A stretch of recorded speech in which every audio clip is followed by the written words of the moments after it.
So hello, everyone, and welcome to the YIVO Institute for Jewish Research. As many of you may know, YIVO is a special place for the contemplation and celebration of Jewish history and culture. And so one way of doing that here is by celebrating books. And today we are pleased to discuss Dina, an autobiographical novel, which has been translated from Yiddish into English for the first time. So we have two special guests today to discuss this work.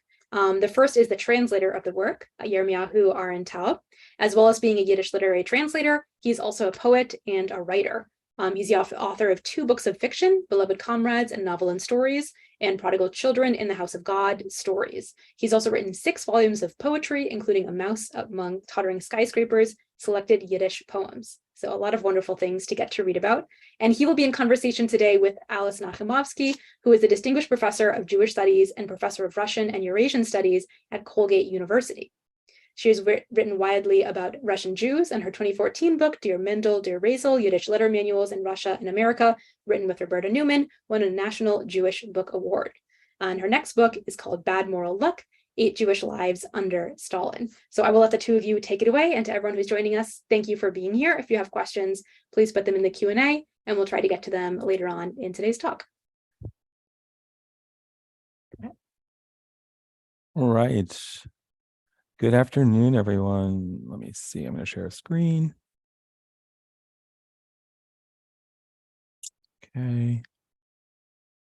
And oh, wow. I'm not supposed to say that, but that's amazing. okay. So welcome, everyone. Thank you so much to Jane, to Julia, to Alex of YIVO for hosting this program. Anytime I get to reconnect with YIVO is a special time for me. I spent much of my young adulthood coming of Yiddish age at YIVO. So it's an institution that is very, very dear to me. And I'm thrilled to be in conversation with Alice Nakhimovsky, who is incredibly learned, as you will find out, and insightful, and is a great conversationalist and scholar of Russian Jewry. So I'm thrilled to be in conversation with Alice. There are many people to thank, in addition to the ones I've thanked already. First, I want to thank Professor Irving Massey, who is Ida Maza's son, who has been just an incredible source of information, so generously shared. Photographs, information, documents, interviews, visits, etc. So thank you, Irving. I also want to thank Ida Maza's grandson, Dr. Ephraim Massey, and Ida Maza's mentee, the visual artist Rita Briansky, both of whom hosted me during a research visit to Montreal in September of 2019. I want to thank the Yiddish Book Center and White Goat Press for putting out such a beautiful book and just really so gracefully shepherding it through the publication process, especially Jeff Hayes, Lisa Newman, Yiddish editor extraordinaire Yankel Salant, and English editor Gregory Lausanne.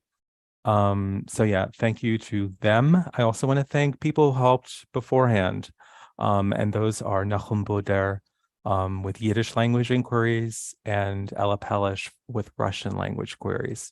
So that's just the tip of the iceberg. We all know that translation is a collaboration. It truly takes a village, or maybe a shtetl, to put out a book like this, filled with challenges at every step of the way. So today, the focus is conversation, but I'm going to give a super brief PowerPoint and just to kind of give a taste and feel for who Ida Maza was. So in addition to Dina, Ida Maza authored 4 books of poetry: A Mama, Lieder für Kinder, Neue Lieder, Wachsen meine Kinderlach, which was awarded the prize in children's literature by the Congress for Jewish Culture. There is a lot to say about Ida Maza's poetry, and she was, as that last title indicates, she was particularly interested in children, and actually the second one and the first one. She didn't only write for children. There are poems about nature. There are poems about Jewish tradition. There's some poems about, meditations on life, etc., the struggles, the hardships. They are characterized by seeming simplicity, I would say, but that, their emotional impact lingers. They look simple, but there's a deep rhythm and musicality to them. This is the original manuscript of Dina in the archives of the Jewish Public Library. And Moshe Shafir, who was Ida Maz's dear friend, went ahead and prepared that manuscript for publication following her death. So she died in 1962, and Moshe Shafir had the task of bringing this out. So typing it, and as Rachel Korn noted in the book Celebration for the original version in 1970 at the Jewish Public Library, there was a group of them that came together that really wanted this book to come out. There was talk about whether they should focus on collecting her poems and do a collected poems, the novel. They went ahead and did the novel, and Moshe Shafir really took the lead. And at that event, at that book party, Irving Massey calls Moshe Shafir a tzaddik, and sort of everything that I've heard about him kind of confirms that. He was also remembered as a deeply devoted father to his special needs daughter. So, what is Dina? There's a lot to say about Dina, and I'm sure we'll get into it during our discussion and then the Q&A. These are just some takeaways that you may or may not find useful. I would say it is a Bildungsroman. It's the story of a young Jewish girl's coming of age in a village in White Russia that really centers learning, the question of learning, the question of scholarship, the question that hunger for knowledge.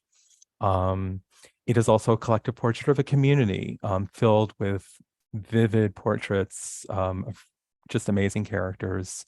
As Rachel Korn says, each one could have been a novel for themselves, each chapter. And Moshe Shafir at that book party also stresses, her focus on women's experience, women's lives.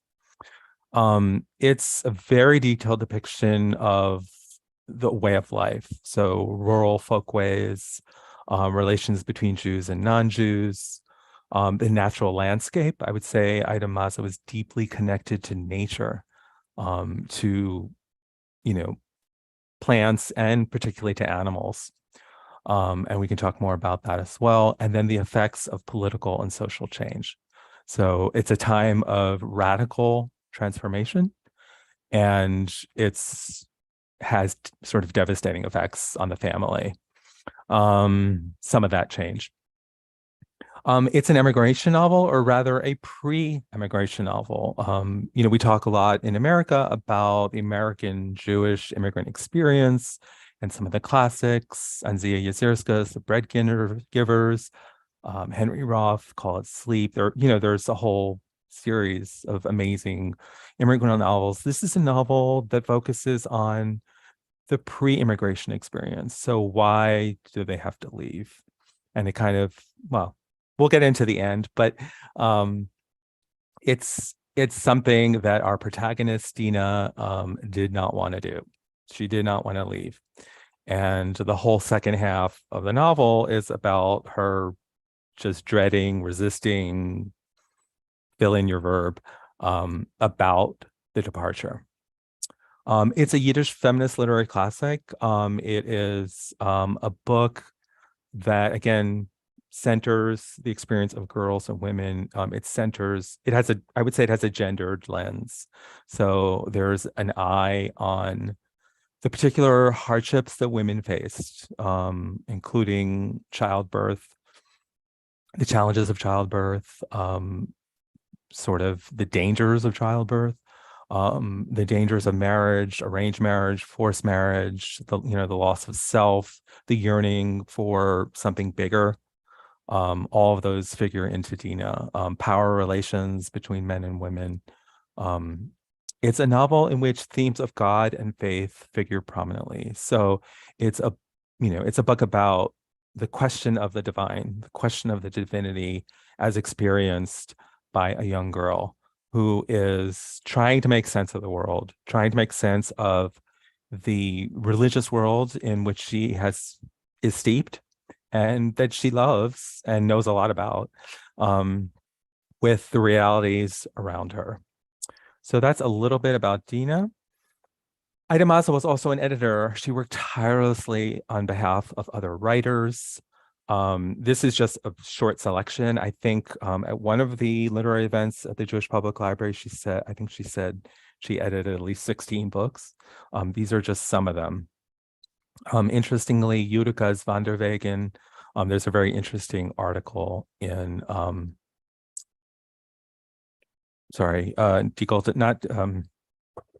the Yiddish Literary Journal that's online, whose name escapes me, but there's a whole discussion in Geweb, there's a discussion in Geweb with Faith Jones and her co-translators about translating the Chavrusa, Annie Kleiman, I think her name is, about translating Judica. So there's a lot of works just being discovered now, and it's an exciting time to be a translator, which I think we can talk about too.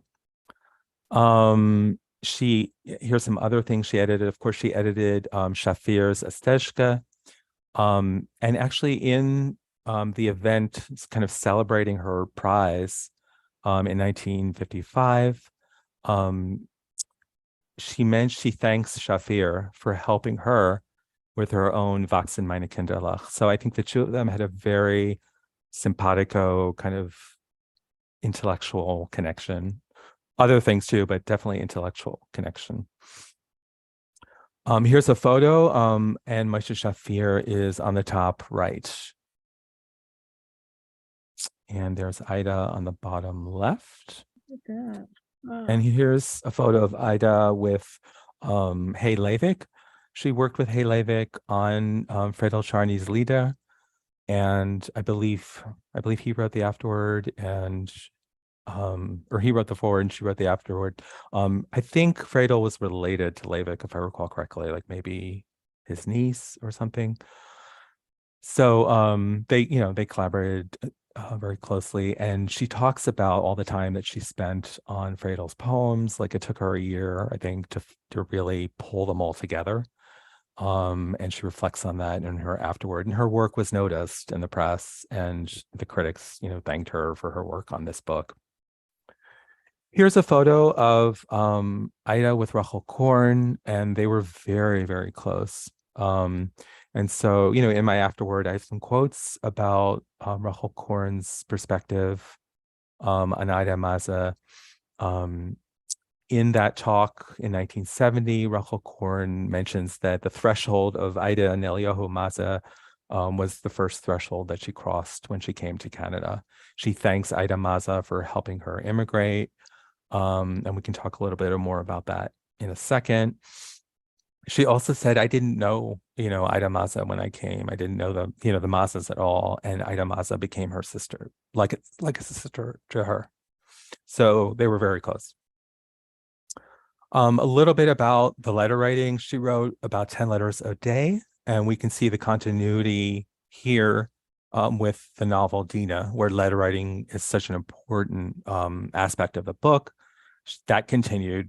And people, I think, if I recall, people even came to her to write letters for them even later, like not just in the old country, but even in Canada. She wrote late into the night when others were sleeping. The JPL archives is just massive. Just to take example of one of them, there's a whole string of correspondence between her and from Eisen, and where he's desperately trying to get a visa to go to move from Mexico to Canada. And I've translated. He actually has a very beautiful handwriting as well, so that wasn't that hard. And then here's a letter from Ida, and it's one of the rare ones. The letters in the archives are received by, and this is from her, where again she's trying to get work and get visas for people who are stuck in DP camps. So it's a rare glimpse of her, and she's writing in English, so that's interesting as well. Here's a letter from Sutzker, which I found quite moving. Since you manage the bookkeeping for all of Yiddish literature, ... I want to say that I marvel at your dedication and friendship with Yiddish writers. If we had more Idas, we would all be witness to a new Yiddish renaissance. So that's all to focus on, Ida as a woman of action also, that she really did so much to help people. She helped writers and non-writers get visas. In the book party in 1970, Melech Ravitch, the writer, acknowledges that she's the way he got to Canada. Without her, he wouldn't have made it. So she helped a lot of people, countless people. She helped others. Rachel Korn talks about how she would take writers' books and go and sell them. And she would keep returning until they paid the check. Like she was kind of relentless on behalf of other writers. For herself, not so much. But for others, she did so much. She was a tzaddikas, we can discuss that term. But she did so. There's a kind of trope in Judaism about someone like her. She did good. She was revered knowledge, and that appears throughout the novel too, where people tell the young Dina that you should have been a rabbi or you could have been a rabbi. So with that, I'm going to stop share and turn it over to Alice for questions. I'm turning it right back to you. Oh, okay. I'm going to, the first question I want to ask just popped into my head as you were talking, because I can see in her concern for people, how Ida is like Dina after that gap of she crosses the ocean. So and it's an autobiographical novel. I mean, you put that rubric onto it. I want to know, do you know if Ida herself wanted so badly to stay? So actually, I didn't put it on. Really doesn't want to know. It was on the title page of the Yiddish original, Autobiographical Erzählung. Oh, okay. So yeah, so that trope of autobiographical novels is in the book. I mean, we could debate whether Erzählung means novel, but I went with that. I mean, according to Irving, she never, he said something like, my mother never really left Russia or something along those lines. Irving, if you're on the line, sorry if I'm getting your quote wrong, but I think her mind, her spirit was very much there. I mean, she did adapt to the new world, and by all accounts, she flourished. That she did. Yeah. Irving says that one of the brothers didn't quite adapt to the new world. The Feitel character. But Ida did. She was, beloved. She threw herself into her work. She served on the board of the Jewish Public Library of Montreal, where she constantly advocated for programs for writers. She was the lead on story time for children. And children just gravitated towards her. And she loved being around children. So, she made it work. And that's, you can see that in Dina too, where, people are constantly sort of like, oh, Dina, you're so silly, which, is very gendered, obviously, but she kind of isn't, like she knows what she wants. She knows who she is. She finds her way. She does her thing. And so we definitely see that as well in the new world. So I see a lot of continuities, but I do feel like there was something about that life that was absolutely essential to her. But it's very brutal.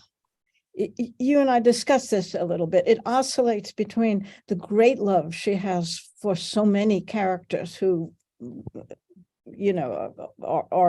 are the book, because for a Bildungsroman, it's interesting how she fades sometimes and tells other people's stories, right? Where she's just a sympathetic or horrified observer, right? And then she comes back in. So there's a tremendous amount of love there, but we also see that life was very difficult, both purposely difficult towards Jews, but just also difficult because of poverty. Yeah. And because of Jewish social customs. I'm thinking marriage. So do you want to talk a little bit? Yeah, there's a lot to unpack there. I mean, the book starts with, Dina was from a poor region. I think it's from the first sentence. So that poverty is like right there. I mean, it's foregrounded. Either the first or second chapter are about the dangers of fire, right? So, I mean, the whole house, the whole village, everything could be gone in like a second. They didn't have like speedy fire engines. They had, the kind of fire brigades that, weren't always up to the task, understandably, given, access to water, etc. So there was risk, there was danger throughout. She talks about, the hardships that the peasants faced, that the Jews faced. She was so clear-eyed about the dangers facing women. And I mean, I think like four female characters die in childbirth, if I'm not mistaken. Sipora, Leah, and then the fragile Rachel. There's just a number of women that die in childbirth. So there's epidemics, which is how Rachel loses a lot of her family. There's just death everywhere. And but sudden death, if I can just yeah. It's not anticipated, except that childbirth is dangerous. I mean, all of a sudden somebody's there and the next day they're not young there. woman, they're gone. Yeah, absolutely. Sudden death, illnesses of various kinds, the grind of poverty. So yeah, all of that is present. And yet there's so much love, and yet there's so much beauty. And so, also in the beginning, she's interested in that interplay of beauty and poverty and hardship. So, there's this whole, what would you call it, a prose poem to the peasants. And the book, it's early on in the book. It's kind of like an overture almost Right to at function. the beginning, Functions as an overture to what's to come. And it's about Dina watching, right? She's watching the peasants. She's not participating in the singing. It's Dina, the ethnographer, charting the way of life of the peasants in great detail. The granaries and keeping track of the granaries and keeping watch, and then the young couples going off doing their young couple thing.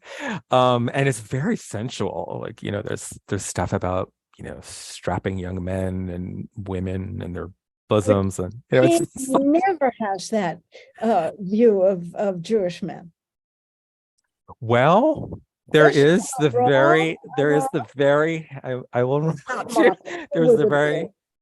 very handsome and delicate-skinned Shmuel Aaron, right at the beginning. Yes, Rhoda's husband, which kind of reminds me of the hero of Grünefelde, which is actually something that Moshe Shafir points out in his talk. He places this book in that sort of Belarusian rural, like she came from where Peretz Hirschbein came, and Yosef Rolna came from. So, he definitely sees her as part of her literary vision, as stemming from that time and place. Rachel Korn talks about, situates Dina within the tradition of women's autobiographical writing. So Rachel Korn mentions Glickel of Hameln, and also Hinda Bergner's memoirs. So, it's interesting how people, think of this book. But yeah,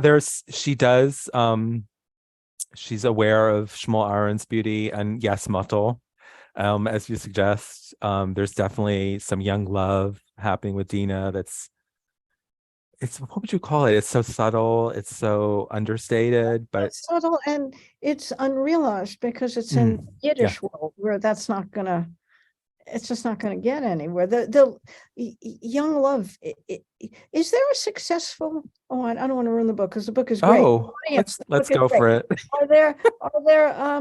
Is there a successful love and So marriage? interesting question. Yes. I mean, I think Rhoda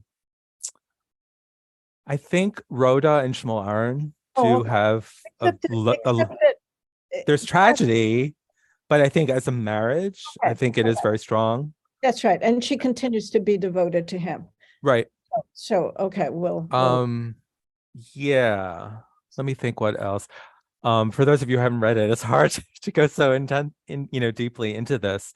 But I think there are marriages that did kind of work. For example, Pesa, the blacksmith, and his wife Chisha. okay. I mean, I got a sense that worked.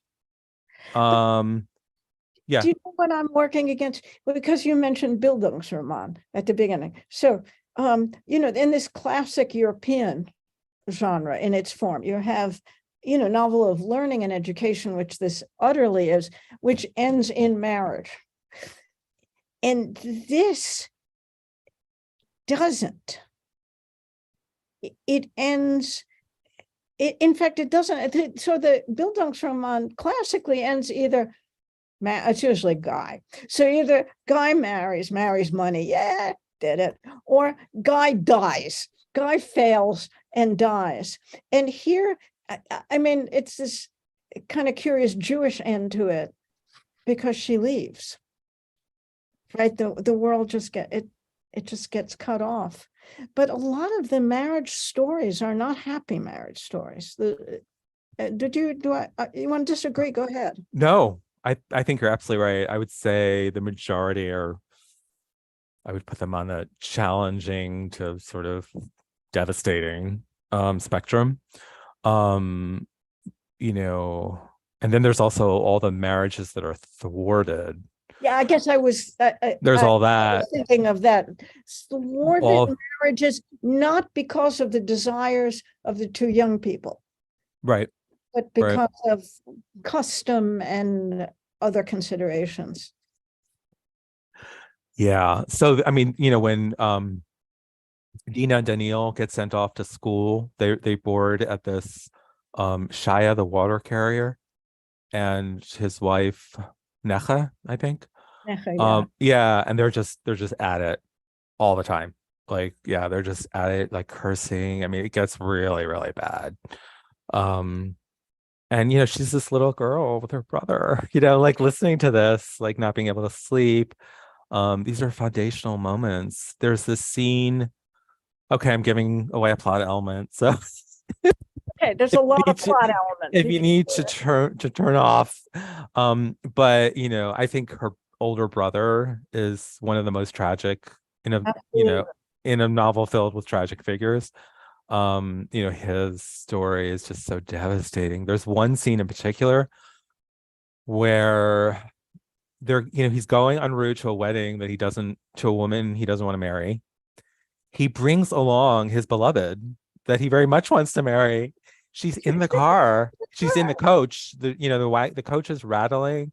There's little Dina pretending to be asleep and listening to this absolutely heartbreaking conversation between her older brother, who she adores, and his beloved about why they're not going to connect. And that felt very cinematic to me. I feel like that scene there, I feel like I could just visually see it. I could see it on the big screen. And I think there are a number of scenes like that. I mean, Ida Maza did have an incredible ability to draw, to paint a portrait, to paint a scene, to paint a canvas. She had tremendous skills of characterization in a few short pages, sometimes revealing, sometimes not revealing, like with Sprinza, with her revolutionary past, who's a seamstress and super glamorous. And young Dina definitely adored Sprinza. Like there was definitely a definite connection there that was really deep. And some of the scenes later in the book as Dina's leaving are just so gut-wrenching with her and Sprinza. But yeah, this evocation of, like a woman-centered milieu is just really incredibly powerful throughout. But yes, there were a lot of unhappy marriages, and there were some marriages that kind of worked, that, they made it work. And then there were some that were, a few that were, genuinely successful and happy. And yeah, so there's a range. But I do want to caution people, like, there is a lot of darkness in this book, and life was really hard. There's And a lot of love in the book. yeah, there's a lot of love, there's a lot of beauty, Friendship. a lot about friendship, and all kinds of friendships too. Friendships across cultural divides, class divides. There's a lot of different kinds of friendships. There's a lot of caring. People really cared about each other, and that really comes through. And she loved these people, and it's on every page. That love is on every page. I want to try to get this right. In the talk in the 1950s, after that, she got that award. Yechiel Stern talks about Liebe l'shem Liebe, Ava abhängig auf gar nicht. Love for the sake of love. That was Ida Maza. Like, it was, she just, and as a person, she just, and also in her writings, in her poetry, which is what Yechiel Stern was talking about. He does a very long analysis of that particular book, Wachsen meine Kinderlich. And, he talks about that interplay of mother-child, where the mother is childlike, and sometimes the child has to be the mother, and that constant sort of give and take. It's a really interesting. In any event, she puts Dina in that role as a very small child. Yeah. Right. Taking care. Yes. Always taking care of others. Yeah. Dina is definitely a maternal figure, but she also claims her childness too. So, you could hear the writer Ida Maza getting into that perspective of the child throughout the book. And I think those scenes shine, like where she writes in a child's voice. She enters that, little girl mindset, like, when her brother is just like dismissing her. Oh, you can't know what a boy knows, or, it's not for girls to know about the Gemara, like all of that. And she writhes at this injustice. And yet she loves her brother. So it's all those complexities. They're all there. Can we talk a little bit about the winds of modernity that seep into this book? Because in one way, it's a very religiously contained world, and except for the peasants, about whom we can talk maybe later, maybe not. But every Jewish problem and every Jewish solution comes through. In other words, a little bit of Zionism, a little bit of revolution, but she's too little to understand the multiple varieties of it. Can you talk a little bit about how that modern world breaks through into this Belarus? Well, it breaks through in several ways. There are figures that come from the outside world. So there's this very urbane school teacher that comes when there's talk of setting up a school for the peasants. Nothing that doesn't quite pan out, that school, as I recall, and it kind of fades away. So that's a figure of interest. Dina's like looking at her and like, certainly Sprinza, with all of her mysterious background, brings that modern world and all her travels. And people are like, who is she? Where's she come from? Was she sent to Siberia? And so, she's another figure of modernity in a lot of ways. There's also the real world, the destruction of the ideal, right? The destruction of the way of life. That is just, due to various edicts by the Tsar, Jews they can't own liquor licenses, they can't own the taverns, they can't own land, or has to be transferred to a non-Jew, and like all these things that, That's very yeah. dicey. So it's just in the, well, yeah, that brings about their ruin, in a way, because I'm giving away too much, but yeah, I won't give away all of what happens, but basically Jewish life becomes absolutely untenable. So it's not exactly modernity, but it's definitely the outside world destroying. It was never like presented as a paradise, but it did kind of work, and then it just doesn't work anymore. Like it's just kind of over. So the novel charts, that rupture. Family members get drawn into the revolutionary movements, and also friends. And again, with pretty, The army, that's the other bad thing that can happen. oh my gosh, the army, yes. Oh my gosh, the army. So Sarah Rachel's son, Leibke, gets drafted. The handsome, strong Leibke gets drafted into the army, and it's just devastating what happens to him. And actually, she never fully finds out like what happens to him, but it's not good. Yeah. He serves in a battalion with Cossacks, and yeah, it doesn't end well. Yeah. I was going to ask you, but I think I thought I understood it. Obviously, I didn't. Which part? What happened to him? I thought he died. He doesn't die. Oh, he dies. Yeah. Oh. The question is how. Oh, they don't is really tell. that she's never told, No, but oh, she right. hears different things. One version is that drunken soldiers brutally beats him until like his lungs collapse. And then the other, I forget what the other version is. He dies in a maneuver of some kind. It's not in battle, and it's not glorious. It's a tragic ending. But there's a lot more tragedy to come from that Sarah Rachel storyline. Yeah. I think. Yeah. I mean, it's like a novel. It's like a novella, that whole Sarah Rachel thing in and of itself. I do think there is that constant tension throughout the novel, about, between the worldview of Dina and then Ida the chronicler. And so, she is memorializing a community that I assume she either knows is about to be destroyed or is lost. She's writing in 1939. We can talk more about that, but Yeah, could you a little bit? yeah. So she's writing this when she's ill, and she finishes in 1939, and it just sits in a drawer for decades. And she tells Rachel Korn about it. Like Rachel Korn says, I've written this novel, and every time Rachel Korn says, I'd like to see it, or can we see it, and they're she just pulls back. Like she just can't show it. It was so dear to her, and so raw, like this world, and the world that she left. I'm sure there was just a whole range of complicated, unresolved feelings around the departure, and maybe she had a sense of the doom to come.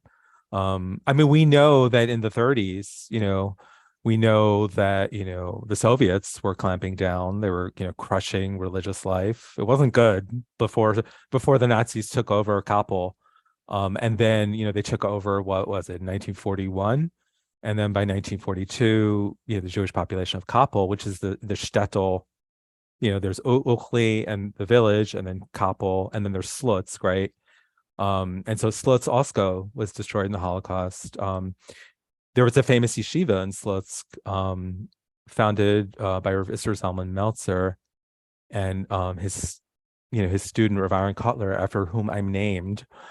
So like that whole yeshiva world, like that was in Slutsk, and then they had to move it to Kletsk, which was then in Poland, where religion was legal. But the Soviets arrested Rav Isser Zalman, like even before, long before the Nazis came in. So there is the sense in 1939 as she's writing. I don't know what she knew, but that is the sort of gaping hole around this book, this sort of wound, like what happened to all these incredibly drawn people. But I think she knew shortly after. If she Yeah. didn't know when she was Oh writing, yeah. she knew Oh as yeah. it was sitting, and that could have been a Absolutely. reason Yeah. not to share it. I'm going to, Yep. I have other questions, but so does our audience, and I just pulled them out. So I'm going Okay. to read a couple, which now you have to see the way I read things. Okay. So this is, this is an easy one, but somebody asked, so we will ask you, how old was Dina in the novel? I mean, it's from her birth to, I believe, is it 14 or 14-ish or 15-ish? That was my sense of it. I don't think her date is ever given. So it's definitely, up to like very early teens. The funny thing is, like, when I mean, I could have said, from her birth, but when or before her birth, it's pre-birth. Yeah. But I would have said she was older, and I realized that it's totally my mistake. You think that I would, when I read, adjust to the standards of that community. The fact is that a 14-year-old girl is already, she's already sewing. She's oh yeah. She's an adult who's marriageable, almost marriageable. Right. Makes us think as readers, it's hard to leave where we are in 2022 in North America, and it does make us. It fooled me. I was thinking of her as much older. When she leaves, you mean? Of course, and Okay. you're right. And so I was just startled by it, by the fact that even I screwed that up. So here we are. How big? But there is. I feel like she does try to maintain that. What's the word? Not naivete, not simplicity, the childlikeness. There is a sense that she does try to hold on to that throughout. And I think it drives people around her crazy. They're like, yeah, you're almost a grown woman by now, and listen to you. So yeah, that's very much in play. The question of child, grown up, responsibilities of a grown up. Yeah. Well, yeah, so it's very young. Here's one. Did Jewish spouses in the shtetl tend to separate them according to their expected roles in the marriage rather than uniting them through love? Let me see if I can. I'm trying to see.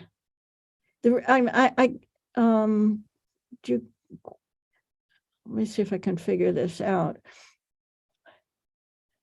Maybe the questioner means, did divisions in gender roles in a marriage tend to separate rather than unite people? And forgive me if I got this wrong, but that's a question. Yeah, I'm not totally sure of the question either, but I will say that I mean, they had some say in that. Like, there was some say. It wasn't like strictly arranged, the way we think of like certain communities now. There was some say, but there was a lot of pressure, a lot of arrangement, and sometimes, there's at least it's two young women who fall in love with Gentiles. So, right. So there's Bela, Yankel and Rachel's daughter. She marries a deaf person, and then doesn't she run away with a Polish nobleman? She does. Who she meets like hanging around the bakery where she works. And she goes to America. She goes to America, yeah. And then there's Hinda. She marries a nobleman. So, or, is in love with a nobleman, etc. So there's a lot of that cross-cultural, which kind of, that did surprise me. Like, I mean, I know it's a theme in Yiddish literature, but it doesn't seem all that unusual. Maybe it was, I don't know. I think there were a lot of social expectations I'm not an expert on, social history of, Eastern European Jewish life at all, but my sense is there was a ton of expectations. You can see that in Yiddish literature. It may not have been like completely arranged, but there's a lot of pressure. I mean, Pesha is absolutely outraged, livid, resistant to her son that she, put in yeshiva until he was 21 years old. He does not want her to marry, the maidservant, even though the maidservant is related to them. Like, I think they're cousin. Yeah, Chasha and Shimon's daughter was Michlia. So sorry, there's like, I have to run through all the familial relations in my head. There's a lot of characters. And she just absolutely refuses. And, Malka, the oldest daughter, kind of agrees, even though Malka herself is in love with this dashing bank man who works in a bank in Odessa, who, according to Irving, she did get to marry. So that's interesting. She gets to marry her true love. But yeah, the one brother was absolutely thwarted, due to social pressure. Here's a question. Did all the hardships and death in the shtetl shake Dina's faith in Hashem? Well, I'm going to leave that up to readers. I don't want to, I don't want to say anything definitive about that. But I do want to say something that Professor Mendelssohn said at the 1970 book party, and that he brought out like a really interesting aspect of Ida Maza that I hadn't known. And I wrote to Professor Irving Massey, and I asked him who is Professor Mendelssohn, because they don't give a first name. And it was Leonard Mendelssohn, who it turns out was an expert on children's literature. And at the time, he was becoming Lubavitch or getting close to Lubavitch. And he talked about how Ida Maza was very close to either someone in the Lubavitch Yeshiva in Montreal. And whenever there was she needed a Kaddish to be said, or she insisted that her grandsons be bar mitzvahed. And so she connected with them. And he said, Professor Mendelssohn said they understood each other. It wasn't just the language, the Yiddish that they spoke. They had an understanding. And he talked about how we mustn't divide Am Yisrael, right? We're all Jews together, religious, secular, Yiddish, non-Yiddish, like we're all Klal Yisrael. Yeah. And Ida Maza understood that. She embodied that. She was a tireless advocate for secular Yiddish writers, but she cared a lot about Hebrew. She cared a lot about religious life. That's totally evident in Dina. On her gravestone, I noticed there's a lot in Hebrew. It's almost entirely in Hebrew, if I'm not mistaken, except for maybe a poetic verse or something. But yeah, so in times of death, right, you revert back to the liturgical language, and I think all of that was really important to her. And her father comments on her beloved father, comments on this in the book, where he just marvels at her ability to remember prayers, and all those things. So, I found that unity question, and talking about the question of God, I can't know really. The novel doesn't give any clear answers, but there is that sense. And I was really glad that I heard Professor Mendelssohn's talk, and he says, like, I didn't know her very well, but she touched so many people, and she did cross over that religious secular divide. So does the novel. Yeah. The novel absolutely does, because so often in novels you have a writer who's creating a fictional world with a purpose, like it's going to flow in one direction and reject the other, and this doesn't. Absolutely, that's a great insight of all the characters who go in certain ways. I have a couple of questions here about her life in Montreal. So the first one is, how big of a Jewish community did she find? In Russia, if she lived in a shtetl, she would have been a Jew among other Jews. Well, yeah, is that correct? Yes. Well, she lived in a dorf, which is actually smaller than a shtetl. So, village. I mean, it was like tiny, and there were 2 Jewish families, and that was it. So she was a Jew among peasants. I Yeah, mean, she was a Jew. She saw those peasants up close, and she had a really intense relationship with both of them, Vasil and Oleana. And Oleana knew Yiddish. And so that was a revelation to me too. That incredible intimacy. She calls Oleana like her second mother. yeah, So and I'm sure that the only thing that bothered me about, we're talking about the opening sequence, is those peasants who are happily singing. In other words, they possess this wonderful art, and this kind of free sexuality, and that's romanticizing. okay. The Interesting. art, yes, the freedom of relations between boys and girls, they had consequences. Right. I mean, I think some of that also had to do with the turn to the Narod. That was so important for the intelligentsia, and often the Jewish intelligentsia. This kind of sense that, we don't have to follow the Marxist paradigm. It's not going to be the industrialized proletariat that are going to redeem us. That the peasants in Russia have something, and I think she was under that influence. I think she was connected to the land herself in really deep ways. I think she loved her father, and her father was connected to the land. That's and right. Was happiest on the land.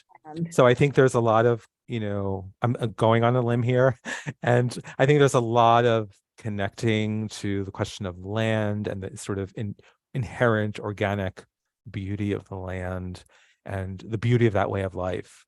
And so, yeah, I mean, there was some romanticism. However, it wasn't an entirely romanticized portrait, because she does talk about the poverty, the struggle. She does not, I mean, Vasil, who was presumably a peasant, beats his wife, beats his children. She is very clear about that. She is also clear, we should definitely mention Paraska, the mad woman, who falls in love with, she's the most beautiful woman in the region. She falls in love with Alyosha, but Alyosha ends up marrying her sister. Paraska is pregnant, and she is banished from the house by her drunken father. There's no mother to protect her.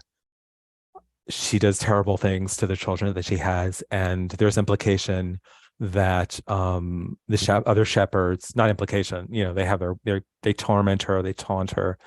So it's not entirely romanticized. Yeah.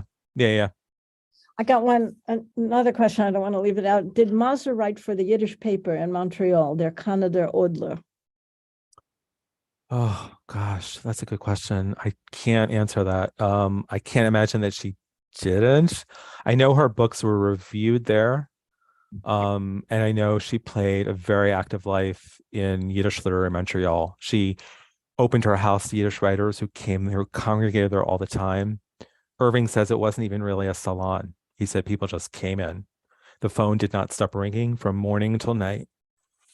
She helped everyone with their writing. She listened to their writing. She helped people, bring out their books, sell books.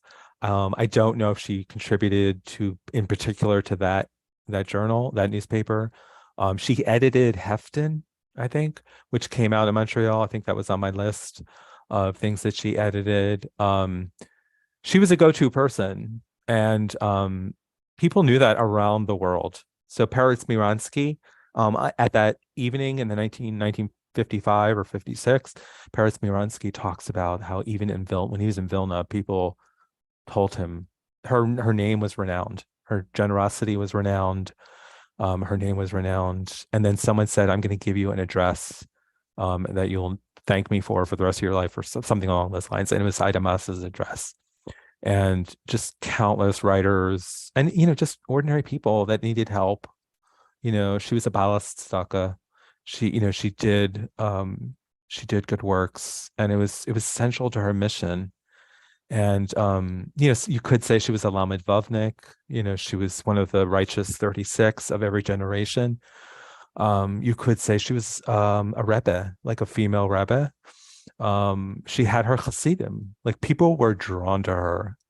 She, even though she was kind of self-deprecating, she was really charismatic, and that is clear. she was funny, and there are little moments of humor that come out in this book. People were drawn to her, and Rachel Korn was just, she was so fierce. Rachel Korn felt that, Ida wasn't given the literary recognition that she deserved. And,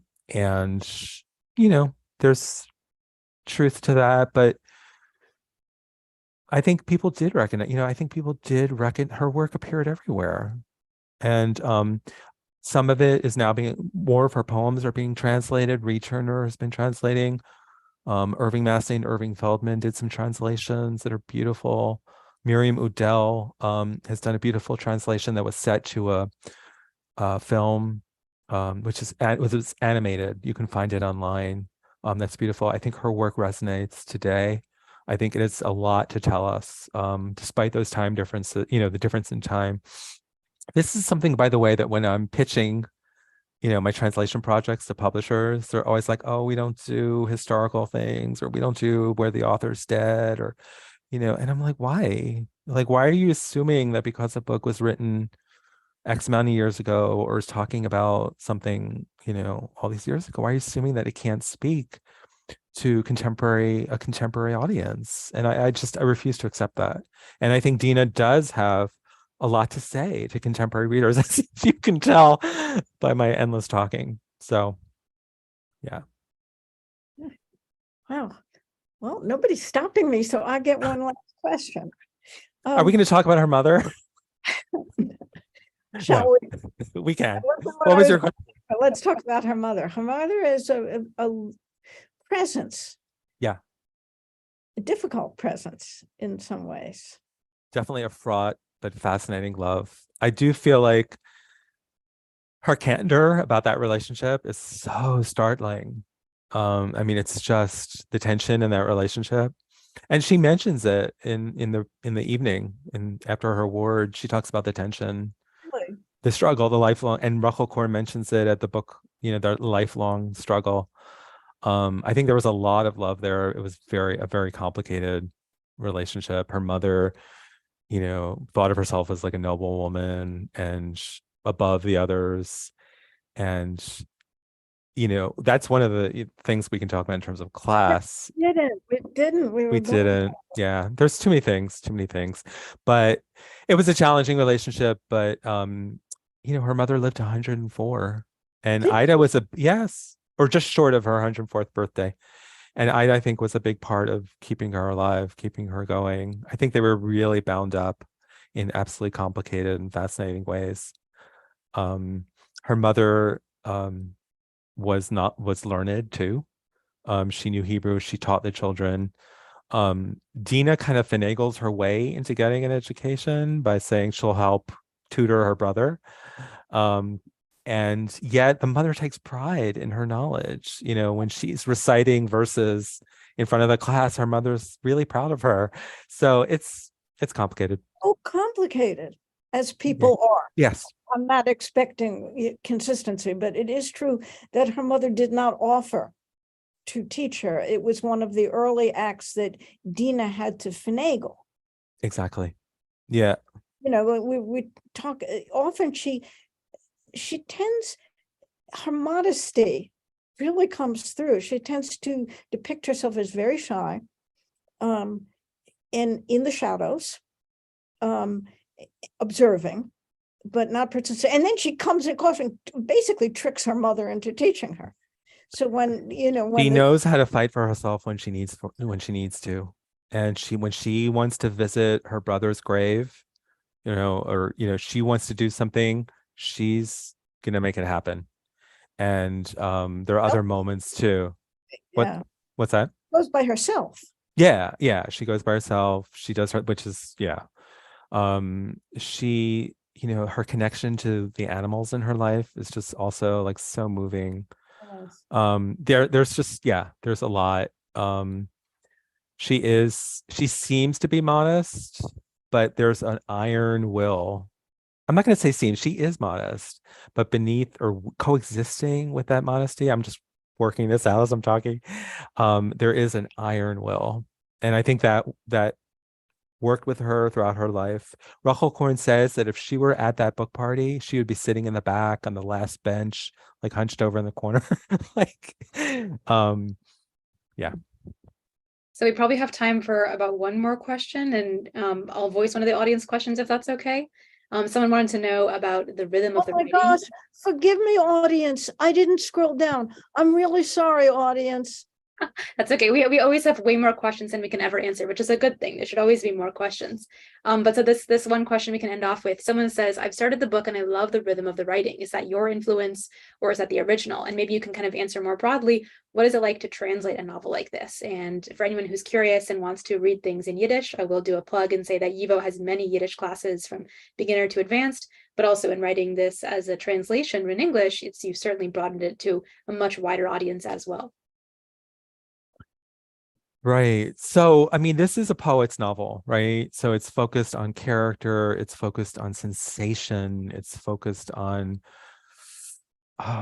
living in the sensual world. And so that's crucial from beginning to end.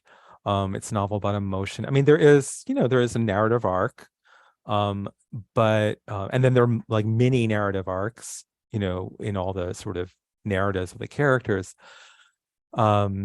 So I did work to kind of, bring that poeticism. I connected with this book for its poeticism, for its lyricism.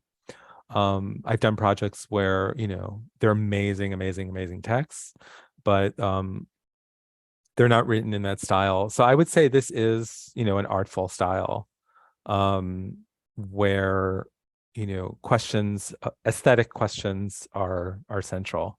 And it might have just been so innate to her that she, just came out that way. But I did try to endeavor to capture that sensibility in the book. It's something I have to be careful about because you don't want to get too flowery. You don't want to mask the harshness. So I was always aware of that dance between the candor and the frankness and then the lyrical sensibility. So, I kept those twin polarities in mind throughout. There are a lot of challenges. We are something like 120 years away from the time being described. So there are all kinds of questions about material culture. What is this object? What are some of the traditions? There are questions about language and what to do with the language, what to do with the Russian terms and, the Polish and all those questions, the Polish, Russian, interplay was definitely there. Not so much with Polish. Well, I think there are a few Polish terms in there. Yeah. The forms of address. The pani, all that, which is really tricky, and I'm pretty sure mistakes. But I did. I hoped I honored this text. It was extremely complicated linguistically, and then Yiddish itself is just incredibly hard to translate, because one word can mean so many different things, right? So shul can mean, synagogue or school. Fus can mean leg or foot.